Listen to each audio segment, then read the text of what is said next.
আজকে আপনাদের জন্য স্পেশাল একটা ব্লগ নিয়ে চলে আসছি। সেটা হচ্ছে আমার হাজবেন্ড সৌদি আরব থাকে।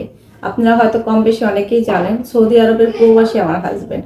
তো সে হচ্ছে 1 বছর না যাইতে আবার বাংলাদেশে কেন ব্যাক করতেছে, তো কবে চলে আসছে এবং কত তারিখ আসতেছে, তো সবকিছু আজকের ভিডিওতে দেওয়া থাকবে। দেখতে থাকুন ফুল ভিডিও। আসসালামু আলাইকুম, আপনারা সবাই কেমন আছেন? আশা করি যে যেখানে আছেন সবাই অনেক ভালো আছেন এবং সুস্থ আছেন। চলে আসলাম আপনাদের জন্য নিউ আর একটা ব্লগ নিয়ে। আজকে ব্লগটা শুরু করলাম, এখন হচ্ছে বিকেলবেলা টাইম। তো বিকেলবেলা হচ্ছে আজকে 1 কাপ কফি বানাইছি। এই কফিটা হচ্ছে আমি খাবো আর আজকে আপনাদের সাথে স্পেশাল একটা ব্লগ শেয়ার করব। তো আমার মনে হয় এটা প্রত্যেকটা মেয়ে মানুষের জন্য এরকম ধরনের ভিডিওগুলো স্পেশাল ভাবে বা বলা হয়। জানি না কে কি মন্তব্য করবেন, তো আমার জন্য এটা অনেক অনেক স্পেশাল আজকের ব্লগটা। তো প্রবাসী স্বামী সবাই জানেন, যারা প্রবাসী বউ তাদের কষ্ট আর বলার মতো না, এগুলো আসলে ভাষা প্রকাশ করার মতো না। তো আমার হাজবেন্ডও কিন্তু একজন প্রবাসী লোক, সৌদি আরবের প্রবাসী। আপনারা হয়তো যারা কন্টিনিউ আমার ব্লগগুলো দেখেন তারা অবশ্যই জানেন। কফিটা খেয়ে নিন, কফি ঠান্ডা হয়ে যাইতেছে।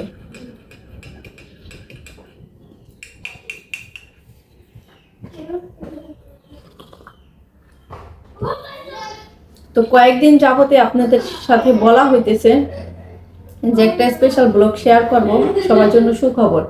তো মানে বলবো বলবো করে কি আর বলা হয় না, ওরকম সময় পাই না, ব্যস্ততার মাঝে কাটাই।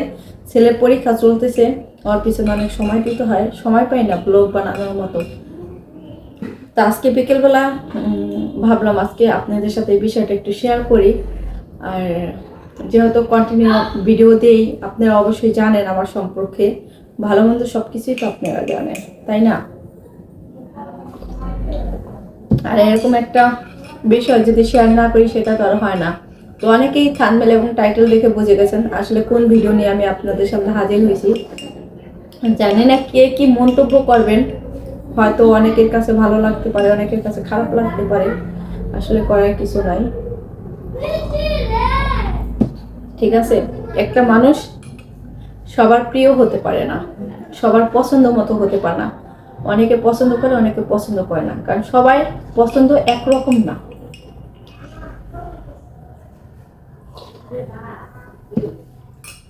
তো আমাকে যদি আপনারা 1000 মানুষও ভালোবাসেন, দেখেন তার মাঝে হয়তো 500 ভালো হইতে পারে, আমাকে ভালোবাসেন বিধা আমাকে দেখেন, আর 500 এমনিতেই ফালতু দেখতে পারেন। তো এরকম এই বিষয়টা, ঠিক আছে? তো আজকে আপনাদেরকে অনেক কিছু বলবো, সুখবরটাও দিব এবং কি তার পাশে কিছু কথা বলবো, জরুরি কিছু কথা বলবো আপনাদের সাথে।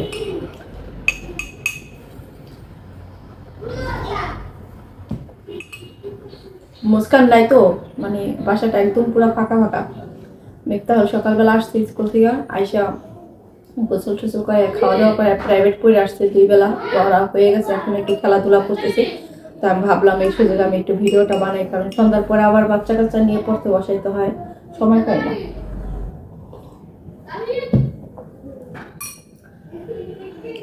তো এবার কথা বলি। প্রথমত আমি নতুন বাসা উঠছি, গেট লাগাই দিয়েছি রমজানের দিন। আপনারা সবাই জানেন। প্রথমত যেটা বলতে চাইছিলাম যে আমি এখানে থাকি, কিন্তু দ্বিতীয় রমজানে আসছি। আর আমি এখানে কোন উদ্দেশ্যে আসছি সেটা আপনারা অবশ্যই জানেন সবাই। আমি আসছি হচ্ছে মূলত আমার ছেলে মেয়ের ভবিষ্যতের কথা চিন্তা করে, ওদের লাইফটা যাতে সুন্দর করতে পারি, ভালোভাবে পড়াশোনা করাতে পারি, একমাত্র এই পড়ার উদ্দেশ্যে আমার এখানে আসা। ঠিক আছে, আমি আমার নিজের বাড়ি ঘর সবকিছু ফালে, আমার সবকিছু আছে, সব রেখে আমি এখানে আসছি একমাত্র আমার সন্তানদের ভবিষ্যতের কথা চিন্তা করে এখানে আসছি। যেহেতু আমরা মা বাবা, অবশ্যই আমাদের সন্তানদের ভবিষ্যতের কথা আমাদের চিন্তা করতে হবে, সেই উদ্দেশ্যে এখানে আসা। তো এ বাসা আসার পর কেমন জানি আনইজি ফিল লাগে, কারণ প্রথমত আমি আমার বাড়ি থেকে কোথাও থাকি না, কেন আমার বাবার বাড়ি শ্বশুর বাড়ি একবারে পাশাপাশি বাড়ি। তো শ্বশুর বাড়ির ফিলিংসটা আমি বুঝি নাই, শ্বশুর বাড়ি কোনটা বলে বাবার বাড়ি কোনটা বলে এই জিনিসগুলো আমি জানি না। ওরকম ফিল আমি কখনো পাই নাই, কারণ এক জায়গায় বাড়ি, আর এখানে আসার পরে আমি ওই ফিলটা পাইতেছি যে আসলে আমি আমার বাবার বাড়ি থেকে আমি দূরে কোথাও থাকতেছি, বা এটাই মনে হইতেছে যে এটা পরের বাড়ি।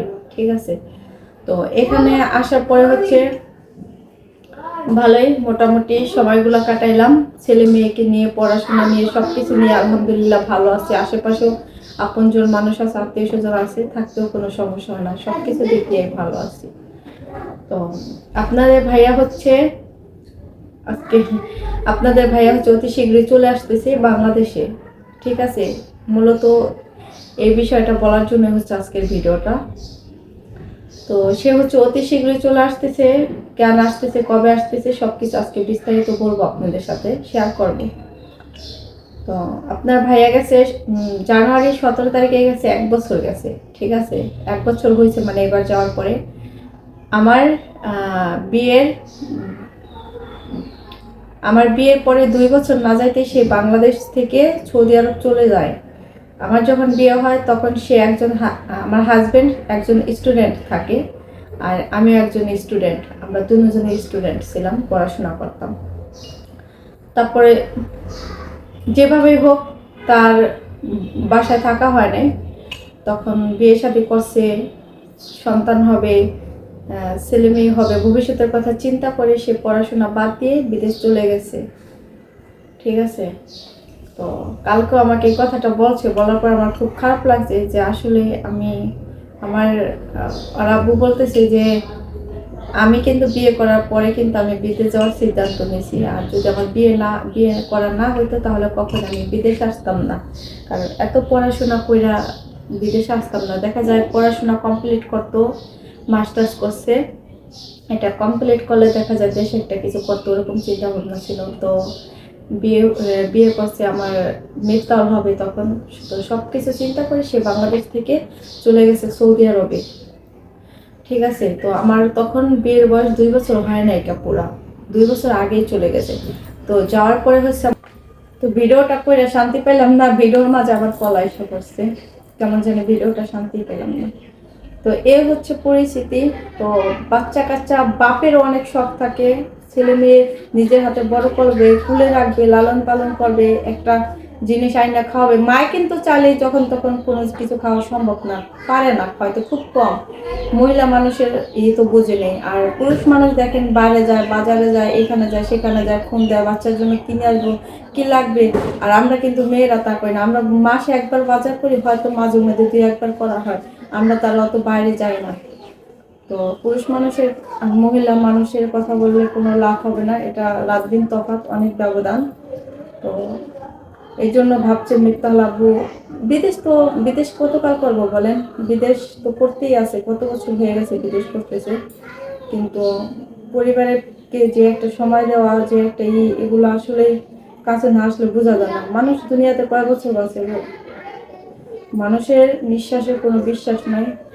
তো মাঝে মাঝে মনে চায় যে আসলে বিদেশ সবকিছু ছাইড়ে দিব বা ছাইড়ে দেয়, কিন্তু আবার মনে করি যে এখন হচ্ছে আমার ছেলে মেয়ে ছোট, ওদের ভবিষ্যতের কথা চিন্তা করতে হয়, ওদের পড়াশোনা আছে, সব কিছু দিক দিয়েই।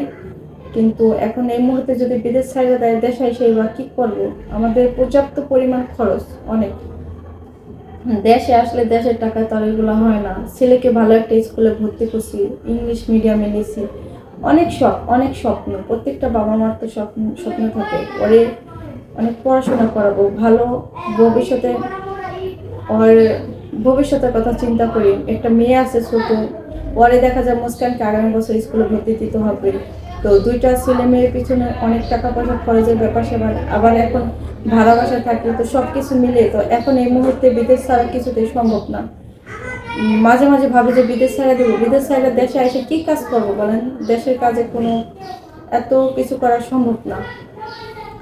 আর আপনারা হয়তো এই যে আমি ইউটিউবিং করি, আপনারা হয়তো অনেকেই ভাবতে পারেন যে আসলে আমার এখান থেকে অনেক আর্নিং আসে বা অনেক টাকা পয়সা আমি ইনকাম করি, আসলে ওরকম কিছুই না। কারণ আমি এখানে 3 বছর যাবত হয়ে গেছে আমি ইউটিউবে আছি, আপনাদের সাথে আমার ভালো একটা সম্পর্ক তৈরি হয়ে গেছে। তো প্রতিদিন কম বেশি আপনাদের ভিডিও দেই, আপনারা দেখেন আমাকে। তো এখানে আমি যেহেতু আমার 2টা ছেলে মেয়ে আছে, আমার ওরকম বাসায় কোনো কাজকর্ম নাই, বাচ্চারা স্কুলে জায়গা পড়াশোনা করে, তো একা একা বাসায় থাকি, একটা ভিডিও বানাই, একটু সময় দেয় এখানে বা সময়টা কাটবো বা ভালো লাগলো নিজের কাছে, এই জন্য হচ্ছে মূলত আমার এই ইউটিউবে থাকা। আর এখানে এরকম না আমার আহামরি অনেক টাকা পয়সা আসে এটা দিয়ে আমি চলি। এখানে যে টাকা পয়সা আসে এটা মনে করেন ধরেন একটা মেয়ে মানুষের হাত খরচের মতো এরকম হয়। আমি কিন্তু চাইলে অনেক লাখ লাখ টাকা ইনকাম করি না এখান থেকে। ঠিক আছে, আপনারা হয়তো ভাবতে পারেন যে আসলে আমি অনেক লাখ লাখ টাকা ইনকাম করি ইউটিউব থেকে, এই টাকা দিয়ে আমি সব কিছু করি, কিন্তু কখনো এটা না। আমার হাজবেন্ড আমাকে সবসময় বলে তোমার ইচ্ছা, মন চাইলে ভিডিও বানাও, না মন চাইলে না বানাও, কোনো আপত্তি নাই তার। এমন না যে এটা থেকে আমার টাকা পয়সা আসে, ওই টাকা দিয়ে আমি চলে ফিরি বা আমার হাজবেন্ডের টাকা আমার প্রয়োজন হয় না, এরকম কিন্তু কিছু না। দেখা যায় মেয়ে মানুষের হাতে 10টা টাকা থাকলো, একটা থ্রি পিস কিনে বা একটা কসমেটিক্স কিনলো বা একটা জিনিস করলো, এইটাই এতটুকু। এছাড়া এটার টাকা পয়সা দিয়ে আমি দালান কোটাও দিই নাই, সম্পদও রাখি নাই, কোনো কিচ্ছু না ভাই, বিশ্বাস করেন। শুধু একমাত্র এখানে কাজ করি, একটু টাইম পাস করি, সময়টা কাটাই, নিজের মনটা একটু ভালো লাগে, হালকা লাগে। হাজবেন্ড বিদেশে থাকে, একা একা সময় যায় না, এই জন্য হচ্ছে মূলত আমার এই ইউটিউবে আসা। আর কেমন জানি আপনাদের সাথে ভালো একটা সম্পর্ক তৈরি হয়ে গেছে। কয়েকবারই প্ল্যান করছিলাম যে আসলে ইউটিউবিং আর করবো না, সাইডা দেবো, কিন্তু আমাকে এত এত পরিমাণ ভালোবাসা দিয়েছেন আপনারা, আমি আসলে থাকার মতো না। আমাকে অনেক মানুষ অনেকে কমেন্টস করছেন যে আপু তুমি ইউটিউব চ্যানেল ছাড়ো না, বা তোমাকে দেখতে পারবো না, বা অনেক কিছু বলছেন। ঠিক আছে, এর জন্য মূলত আমার এখানে থাকা, ইউটিউব করতেছি। তো সবাই দোয়া করবেন আমার হাজবেন্ডের জন্য, যাতে আল্লাহ তাকে সুস্থ রাখে এবং ভালো রাখে। সব সময় দোয়া করি, বিদেশে যারাই আছে সবার জন্য দোয়া করবেন, কারণ বিদেশে বাড়ি অসুস্থ হয়ে পড়লে কোনো সমস্যা হলে অনেক কষ্ট হয়, যাতে সুস্থভাবে আসতে পারে পরিবারের কাছে। আর আসলে তো অবশ্যই আপনারা ভিডিওতে দেখতে পারবেন, দেখবেন। তো সবাই দোয়া করবেন আমাদের জন্য। আর একটা কথা হচ্ছে কি, আমি কিন্তু একটা ফ্যামিলি, আমার একটা ফ্যামিলি আছে, আমার একটা বাবার বাড়ির পরিবার আছে, শ্বশুর বাড়ির একটা পরিবার আছে। ঠিক আছে, আমার আমার কিন্তু দুইটা ফ্যামিলি, প্রত্যেকটা মেয়ে মানুষের দুইটা পরিবার থাকে। তো প্রত্যেকটা ফ্যামিলিতে কিন্তু ভালো মতো মিলেই কিন্তু মানুষের একটা জীবন থাকে, সুখ দুঃখ নিয়ে, ভালো মন্দ সব কিছু নিয়ে কিন্তু থাকে। তো এমন না যে আমার ফ্যামিলিতে কোনো কিছু নাই, বা আমি অনেক ভালো বা অনেক খারাপ, এরকম কোনো বিষয় না। তো প্রত্যেকটা ফ্যামিলিতে ভালো মন্দ নিয়েই একটা মানুষরা বাস করতে হয়, একটা ফ্যামিলিতে সবাইকে নিয়ে। তো ইউটিউবটা হচ্ছে এরকম, চাইলেই আমরা সব কিছু ইউটিউবে ছাড়তে পারি না, কারণ এই ইউটিউব চ্যানেলটা আমার আমার আত্মীয় স্বজন দেখে, শ্বশুরবাড়ির পরিবারের মানুষও দেখে, বাবার বাড়ির পরিবারের মানুষও দেখে, এখানে হাজার হাজার মানুষ দেখে। তো নিজেদের কিছু ব্যক্তিগত ব্যাপার থাকে, পার্সোনাল বিষয় থাকে, এগুলা নিজেদের ভিতর যদি কখনো কিছু হয়, আমরা চেষ্টা করবো ইনশাল্লাহ নিজেদের মাধ্যমে এটা সলভ করার জন্য, এটা যাতে আমরা কখনোই ইউটিউবে এসে না বলি বা না বলতে হয়। তো আমি চাইলে কিন্তু আপনাদেরকে আমি কিছু কিছু বিষয় নিয়ে আমি অনেক ভিডিও দিতে পারতাম, আমি অনেক ভিডিও দিতে পারতাম, ঠিক আছে, কিন্তু আমি আজ পর্যন্ত চাই নাই যে আমি কারো উদ্দেশ্য নিয়ে বা কারো বিষয় নিয়ে আমি ইউটিউবে এসে কথা বলবো, কারো বিষয় নিয়ে কোনো ভিডিও বানাবো আর ভিউ কামাবো, এটা আমার কোনোই মতিগতি নেই। এজন্য আমি আমি চাইলেও আমি ভিডিও দেই না, দিতে পারি না, কারণ আমি কখনো কারো বিষয় নিয়ে ভিডিও বানাই নাই। বাট আমি এখন কেন বানাবো? এখন যদি আমি হঠাৎ করে বানাই, তাহলে ধরেন মানুষ মনে করবে কি যে আমি ভিউর জন্য বা টাকা কামানোর জন্য আমি এখানে এইগুলো করতেছি আরেকজনকে নিয়ে। বা আমারও তো ফ্যামিলিতে কত কিছু হয়, আমি চাইলে কি আমার ফ্যামিলির বিষয়গুলো আমি আপনাদের সাথে শেয়ার করতে পারি না? কিন্তু এটা আমি কখনো করবো না, আজ পর্যন্ত করি নাই। আমার ব্যক্তিগত পারিবারিক বিষয়গুলো শেয়ার করি নাই, আমি কোনো দিনও করবো না এটা, কারণ এটা আমার ভাবতে হবে এটা সোশ্যাল মিডিয়া, এটা এখানে আমাকে কেউ খারাপ বলবে, কেউ ভালো বলবে, এখানে কিন্তু সবাই যে আমাকে অনেক ভালোবাসে বা আমাকে অনেক ভালো বলবে, আমাকে নিয়ে মাথায় নাচবে, এরকম কিন্তু কিছু না। তো আসলে এগুলা কি বলবো, এই বিষয়গুলো তো সবার মাথার জ্ঞান গতি তার এক রকম না, সবার কমন সেন্সও এক না। যে যেটা ভালো মনে করে সে ওইটা করে। আর অনেকে অনেক কথা বলে, মাঝে মাঝে মনে হয় যে আসলে সত্য কথাগুলো বলি, বা আমার চোখের সামনে যেগুলো হয়েছে সত্য জিনিসগুলো প্রকাশ করি, ভিডিওতে এসে বলে দেই, তাহলে দেখা যায় হবে, কিন্তু করি না, কারণ পরবর্তীতে মানুষ আমাকে খারাপ বলবে। ঠিক আছে, যে আমিও শুরু করে দিছি, মানুষ নিয়ে ব্যবসা শুরু করেছি, এরকম বলবে। তো এই জন্য কখনো করি না। আমি চাই ইউটিউবে এসে যাতে কেউ কোনো ধরনের ব্যক্তিগত ব্যাপার বা পারিবারিক বিষয়গুলো যাতে ইউটিউবে এসে না বলে। আমরা যেহেতু এখানে কন্টেন্ট করি, প্রতিদিন ভালো মন্দ একটা কি করি না করি ভালো কিছু দেওয়ার যাতে চেষ্টা করি, যাতে মানুষ আমাদের এই ভিডিওগুলো দেখে অনেক কিছু শিখতে পারে বা তাদের ভালো লাগে, পছন্দ হয়। আর আমরা যদি ভিডিও তাই সব মানুষের নামে গিবাত নিয়ে বইলাম করলাম, এটা কি কোনো ব্লগ ভিডিও হলো? এটা কিন্তু ব্লগের ভিতর পড়ে না, ভিডিওর মাঝে পড়ে না। ঠিক আছে, কি বলবো ভাই, আমি জানি না কি থেকে কি বলতেছি, কেউ কোনো বাজে মন্তব্য করেন না। তো অনেকেই আমাকে অনেক কিছু বলে, এদিকটা বলে ওদিকটা বলে, যে আসলে সাদিয়া তুমি কিছু বলো না কেন, তোমার সামনে এত কিছু হয়েছে, তুমি সব কিছু বিস্তারিত জানো। আরে ভাই, আমি তো সব জানি, কিন্তু জানলে কি হবো, আমি তো আর 5 জনের মতো না, আমি তো চাইলেই সোশ্যাল মিডিয়ায় সব কিছু বলতে পারি না। আমার কখনো এগুলো বলার ইচ্ছা নাই। যদি কাউকে কিছু বলতে হয় সামনাসামনি বলবো, ভিডিওতে এসে কখনোই বলবো না। আমি বলি নেই, আজ পর্যন্ত বলবো না। ঠিক আছে, তো এই পর্যন্তই। যতই আমাকে মানুষ উস্কানি দিক, যতই যা করুক, কখনো কারো বিরুদ্ধে নিয়ে কখনো আমি ভিডিও বানাবো না। ঠিক আছে, যদি পারি ভালো কিছু আপনাদেরকে দিব, আর যদি না পারি ইউটিউব চ্যানেলে ভিডিওই দিব না। বাট ঝগড়াঝাটি নেওয়া, আরেকজনের বিবাদ নেওয়া, খারাপ বিষয় নেওয়া কখনোই আসবো না ইউটিউবে। যদি মন চায় আপনাদের দেখবেন, না মন চাইলে না দেখেন। আর বিয়াসরা কেমন, বিয়াসদের উদ্দেশ্যে বলতেছি, আমি যদি ভালো একটা ভিডিও দেই না, আপনারা দেখবেন না, দেখেন না। দেখবেন কি, আমি আরেকজনের একটা গিবাত নিয়ে বসছি, আরেকজনের নামে একটা বদনাম নিয়ে বসছি, একটা খারাপ দিক নিয়ে বসছি, তখন আপনাদের ভালো লাগে, তখন আপনারা একদম সরাসরি ভিডিও দিতে ক্লিক করেন, তখন এককালে ভিউ হয়ে যাবে অনেক। আর যখন ভালো নিয়ে আসি না, তখন আপনারা দেখেন না। তো বিয়াসদের কথা কি বলবো, কিছু কিছু বিয়াস আছে এরকম যে ভালো জিনিসগুলো তাদের চোখে পড়ে না, খারাপ জিনিসগুলো তাদের দেখতে ভালো লাগে, হয়তো আপনাদের ভালো লাগে দেখতে। তো আপনারা যদি ওই খারাপ জিনিসগুলো না দেখতেন না, তাহলে মানুষ কখনো এই ইউটিউবে এসে খারাপ জিনিসগুলো দিত না, আরেকজনের কথা বা যে কোনো সমালোচনা এগুলো ইউটিউবে এসে করতো না। যদি আপনারা না দেখতেন, আপনারা দেখেন বিদায় তারা দেয়া সুযোগ পাইছে, তারা দিলেই মানুষ দেখে, ভিউ হয়। ঠিক আছে, আর যদি না দেখতেন তাহলে কখনোই দিত না। তো আপনারা সবাই ভালো কিছু দেখার অপেক্ষায় থাকেন, ভালো কিছু দেখেন, ভবিষ্যতে ভালো ভালো জিনিস পাবেন সবার কাছ থেকে। আর যদি খারাপ দিক দিয়ে থাকেন, খারাপ যে বিষয়গুলো দেখেন, তাহলে মানুষও কি করব, ওই খারাপ বিষয়গুলো দিব। ঠিক আছে, তো এটা নিজেদেরও আছে, ভিউয়ার্সরাও আছে, সবাইকে নিয়ে এই বিষয়গুলো বলা হলো। তো অনেক কথা বললাম, কারো উদ্দেশ্যে কোনো কিছু আমি বলি নাই, কেউ কোনো নেগেটিভ ভাববেন না। আমি আমার নিজের জায়গা থেকে যতটুকু বুঝলাম ততটুকু আমি বললাম। সবাই ভালো থাকবেন, সুস্থ থাকবেন, আমাদের জন্য দোয়া রাখবেন। পরবর্তী ভিডিওতে আপনাদের সাথে আবার দেখা হবে। বিসমিল্লাহির রহমানির রহিম। তো বিকেলবেলা 1 কাপ কফি বানাবো, আর কফিটা খাবো, আর আপনাদের সাথে কিছু ইম্পর্টেন্ট বিষয় শেয়ার করব, গুরুত্বপূর্ণ বিষয়। অনেক দিন যাবৎ বলা হইতেছে যে একটা ব্লগ দেব, কিন্তু দেওয়া হয় না।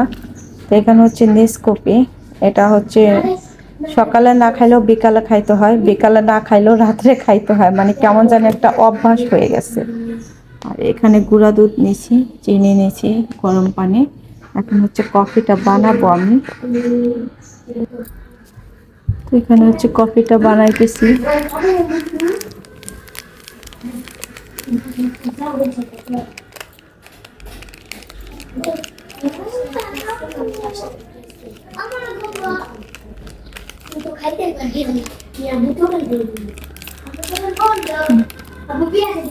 আর এর পাশে হচ্ছে কফি নিলাম, আর এখন হচ্ছে দুধ নিব। দুধ নিলাম, গুঁড়া দুধ নিলাম। এখন হচ্ছে চিনি দিলাম কম। এখন হচ্ছে গরম পানি দিয়ে দেব।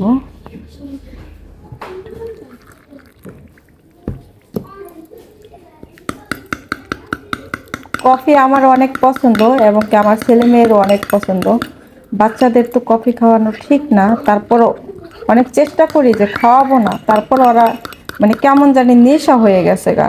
এই চা কফি এগুলো হচ্ছে নেশা করছে। আমার আগে দাদাই ছিল, আমার দাদা, আমার দাদি, আমার বাবা, এরা অনেক প্রচুর পরিমাণ চা খাইতো, কফি খাইতো।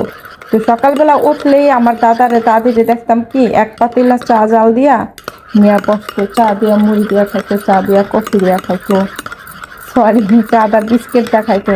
তো ওইখান থেকে হচ্ছে আমাদের মিফতাহুল মুস্কান খাওয়া শিখছে। এখন কেমন জানি একটা অভ্যাস হয়ে গেছে।